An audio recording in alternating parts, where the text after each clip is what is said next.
Hello, আমি Kamruddin Bibhab. Welcome to webacademybd.org, HTML5 and CSS3 beginner Bangla tutorials 4. So আমরা tutorial number 3-তে headers, paragraph and break সম্পর্কে ধারণা নিয়েছিলাম। সো আমি এই টিউটোরিয়ালকে আপনাদের দেখাবো কিভাবে কোনো টেক্সটকে বোল্ড করতে হয় অর স্ট্রং, কিভাবে কোনো টেক্সটকে আপনার ইটালিক করতে হয়, then horizontal rule means horizontal line, then comments সম্পর্কে ধারণা নেব। সো আমি এখন শুরু করি। সো আমি বডিতে 3টা প্যারা নিই। This is paragraph, then control দিয়ে কপি করি, সুবিধার ক্ষেত্রে স্পেস দিয়ে নিলাম। দিস ইজ প্যারাগ্রাফ 1 2 দেন 3 ধরলাম। এখন প্রথমত আমি জিনিসটাকে প্যারা করলাম, রান করি, run launch in Chrome. This is paragraph 1 2 and 3। দেন আমি ধরলাম মিডল প্যারাটাকে বোল্ড করি, স্ট্রং স্টার্টিং ট্যাগ দিলাম, এই প্যারা এখানে শেষ করব, ধরলাম এখানে করি স্ট্রং।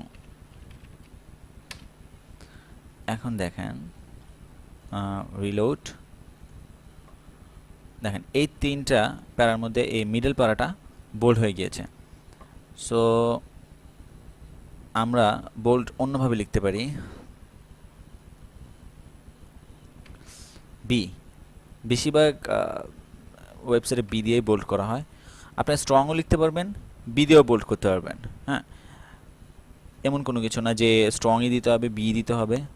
সো আমি বেশিরভাগ বিটি ইউজ করি, তাও স্ট্রংটাও দেখালাম আপনাদেরকে। সো বোল্ড হয়ে গেল। তো আমি প্রথম প্যারাগ্রাফটাকে আমরা মিডল প্যারাগ্রাফটাকে বোল্ড করলাম, এখন ইটালিক করি। হ্যাঁ, প্রথম প্যারাগ্রাফটাকে ইটালিক করি, EM ইটালিক। দেন এন্ডিং ট্যাগ এখানে দিই EM। এখন পেজটাকে রিলোড করে দেখি আমরা, দেখেন প্রথম প্যারাটা ইটালিক হয়ে গেল, দ্বিতীয় প্যারাটা বোল্ড হয়ে গেল। দেন আমি কি বলেছিলাম, আমরা বোল্ড সম্পর্কে ধারণা নিব, কোনো টেক্সটকে ইটালিক সম্পর্কে ধারণা নিব, দেন হরিজন্টাল লাইন।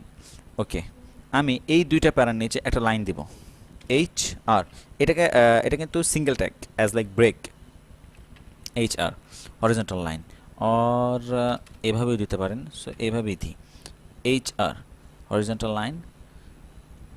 ওকে, দেখেন 1 2 and 3 এই মিডল প্যারাগ্রাফের পরে আমাদের একটা হরিজন্টাল লাইন পড়ে গেছে পুরা।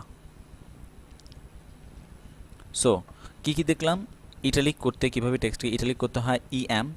দেন প্যারাগ্রাফকে টেক্সটকে bold, B or strong use করতে পারেন, and then horizontal line HR। So এখন কমেন্ট সম্পর্কে ধারণা নিই।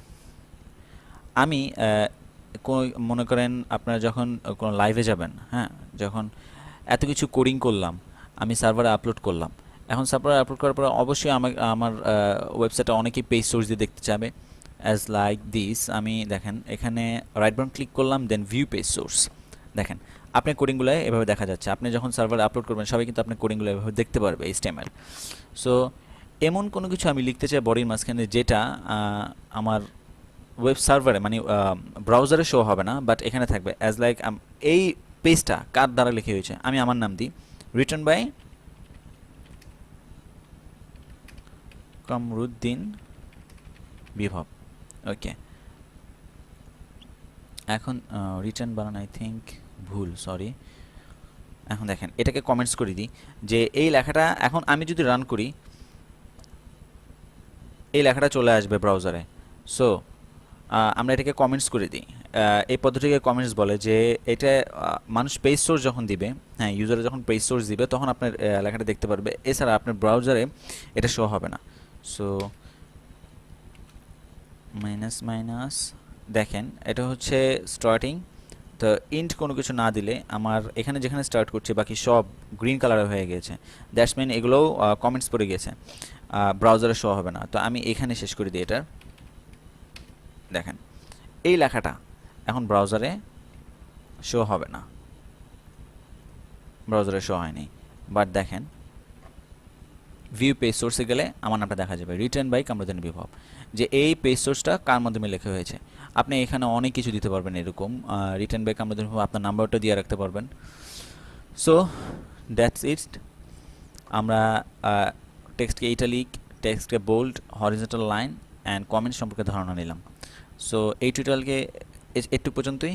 Thank you for watching.